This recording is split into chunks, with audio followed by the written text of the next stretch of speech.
Welcome to DTV news.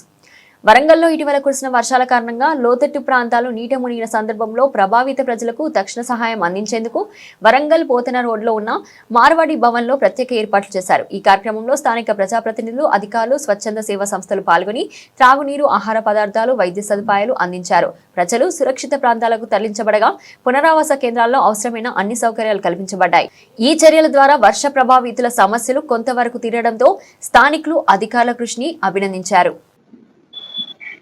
DTV news కు స్వాగతం.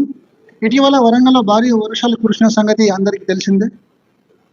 దీనివల్ల కొన్ని లోతట్టు ప్రాంతాలు జలమయమయ్యాయి, నీట మునిగాయి. రోడ్లో ఉన్న మార్వాడి భవన్లో పునరావాస కేంద్రం ఏర్పాటు చేశారు. బాధితులు చాలా మంది ఉన్నారు. ఒకసారి వారి సమస్య ఏంటి, వారి శాశ్వత పరిష్కారం ఏంటి, పరిష్కార మార్గాలు ఏ విధంగా ఉన్నాయి, ఈ పునరావాస కేంద్రంలో వారికి ఎలాంటి సౌకర్యాలు ఉన్నాయి, ఒకసారి వారిని అడిగి తెలుసుకుందాం. 27 సంవత్సరాలు ఇప్పుడు మా కష్టపడబట్టి 27 సంవత్సరాల నుంచి మేము ఇదే బాధలు పడతాను. ప్రతి సంవత్సరం కూడా ఒక రోజు ఇట్లా 4 రోజులు 5 రోజులు ఇట్లా పోతాను.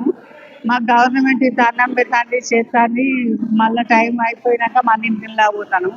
మాకు అక్కడ కూడా పోయినాక కూడా ఇంట్లో ఏమి ఉండదు. మంచినీళ్ళు మాత్రం దొరుకుతాయి. మాకు ఇవన్నీ ఏమి దొరకదు. ఇగో అక్కడి నుంచి ఇక్కడ కనుక ఈ బంధు నుంచి కరీంబాద్ నుంచి వస్తాయి నీళ్ళు. ఆ నీళ్ళన్నీ వచ్చి ఇటు ఎక్కుతాయి, ఇటు పోలేక ఇటు ఎక్కుతాయి. అక్కడ కొంచెం బాగు చేస్తే ఆ నీళ్ళన్నీ అటు వెళ్ళిపోతే మా కష్టాలన్నీ తీరిపోతాయి అనుకుంటాను. నల్లాలు కూడా మాకు కాలువలు కట్టియాలి సార్. కాలువలు ఒకటి మాకు ఈ నీళ్లు పోయేటట్టు ఒకటి చేసేది ఉంటే మా ఇళ్ళల్లో మేము ఉంటాము. మాకు ఇన్ని బాధలు మీకు రానే రావచ్చు. నా పేరు గోరంట లక్ష్మి. కాలనీలో ఇటువంటి కష్టాలు వచ్చినప్పుడే ఎవరైనా ఇక్కడ కనబడతారు. తర్వాత మా ఇంట్లో కాడ ఎవరు కనబడరు. మాకు ఇన్ని చాలా బాధలు అంటే చెప్పుకోరాకుంటున్నాయి. పాసాలు మంచాలు పోయినాయి, కంచాలు పోయినాయి, గిన్నెలు పోయినాయి, ప్రతి ఒక్కటి ఆగమైపోయినాయి మా జీవితాలు. మాకు కావాలి కదా నీళ్ళు పోయే పరిస్థితి మాకు చేయింది. నీళ్ళు పోవాలి, కాలువలు కట్టి మేము వర్షాకాలంలో ఇంట్లోనే ఉండేటట్టు నీళ్ళు రాకుండా చూసుకోవాలి. మాకు మాది సైడ్ కాలువలు లేవు. ఇండ్లు ఎప్పటికీ నీళ్ళు వచ్చి మస్తు పరిశాన్ అవుతాను. మీరు కుటుంబాన్ని చూస్తాను, ప్రతి కుటుంబం ఇంకా అక్కడ ఉన్న కాలనీ మొత్తం ఆగమవుతున్నాం. మరి దీని గురించి శ్రద్ధ తీసుకోవాలి. తీసుకుంటలేదు, చేస్తాం అంటున్నారు. ఇంతటితోటే వదిలిపెట్టున్నారు. ఇక ఈ 4 రోజులు కొంచెం చూడంగానే సరిపోతుంది అన్నయ్య, చెప్పండి. ఇప్పుడు ఇంట్లో నీళ్ళు వస్తే ఎంత ఆగమైపోతుంది సంసారం అంతా. అట్లా మా బాధ. సైడ్ కాలువలు తీయాలి, ఈ నీళ్ళు రాకుండా చూసుకోవాలి. మంచిగా పరిష్కారం చేయాలి. మీరే రాకుండా ఎట్లా చేస్తే అంటే అది పొజిషన్ మనకు తెలియదు కదా. అది ఎట్నుంచి వెళ్ళిపోయేది వాళ్ళని పట్టుకొని దాన్ని పరిష్కారం చేయాలి. నీళ్ళు ఇప్పుడు మాకు శాశ్వత పరిష్కారం చేయాలి. మాకు మేలుకో మమ్మల్ని సంతోష పెట్టాలి. ఇక మిమ్మల్ని మేము తలుచుకునేటట్టు చేయాలి. చచ్చిన మాకు బాగా నీళ్ళు వచ్చినాయి, ఇళ్ళన్నీ మునిగిపోయినాయి, అన్ని సామానంతా తడిచిపోయింది. మేము అక్కడ నుంచి వచ్చి ఇక్కడ ఉన్నాము. 2 రోజులు అయింది.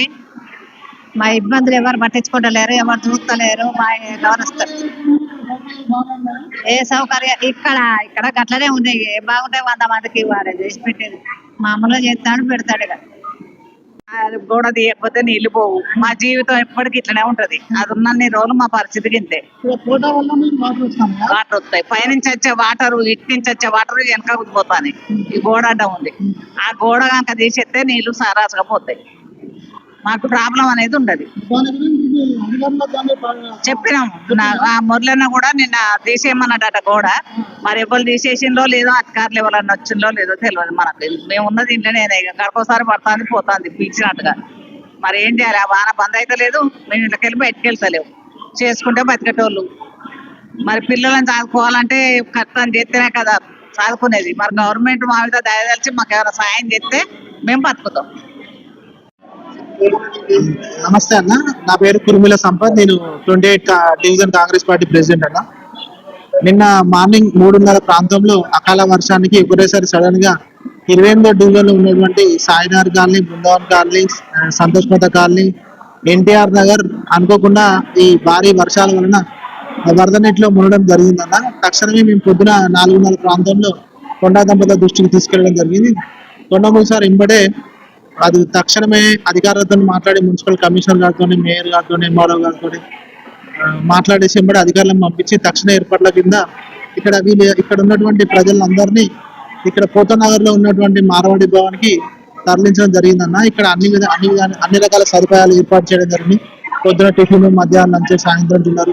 అంతేకాకుండా వీళ్ళకు వైద్య సహాయం కూడా అందించడం జరుగుతుందన్న. వీళ్ళకు ఇంకొకటి ఏంటంటే వీళ్ళకి అన్ని రకాలుగా ఆదుకుంటామని చెప్పేసి హామీ ఇచ్చారని. వరదలకు కారణమైనటువంటి ఈసారి బొందుబావి నీళ్ళు కాకుండా ఉరుసుగుట్ట నుంచి వచ్చే నీళ్లు బాగా వాటర్ వల్ల ఇబ్బంది జరిగిందన్న. ఇప్పుడు వాటర్ పోవడానికి కూడా తక్షణంగా ఆదేశాలు కూడా జారీ చేయడం జరిగింది. ఇంకొకటి ఏంటంటే ఈసారి వాటర్ మళ్ళీ నెక్స్ట్ ఇయర్ రాకుండా గట్టి బందోబస్తు చర్యలు తీసుకుంటా. ఇంకోటి బొందుబావి ప్రాజెక్టు కూడా ఈ సంవత్సరం 78 కోట్లతో వర్క్ స్టార్ట్ చేయడం జరుగుతుందని మంత్రి గారు మనకు చెప్పడం జరిగిందన్న. ఇంకొకటి ఏంటంటే ఇప్పుడు ఇక్కడ ఉన్నటువంటి అందరికీ మేము లాస్ట్ ఇయర్ కూడా మేడం గారు, పునఃసురేఖ మేడం గారు వీళ్ళకు తక్షణ సాయం కింద ప్రతి ఇంటికి ఒక 10,000 రూపాయలు అందజేయడం జరిగిందన్న. అదే విధంగా ఈ సంవత్సరం కూడా వాళ్ళు తగు చర్యలు తీసుకుంటారని మేము కోరుకుంటున్నామన్న. థ్యాంక్ యూ అన్న.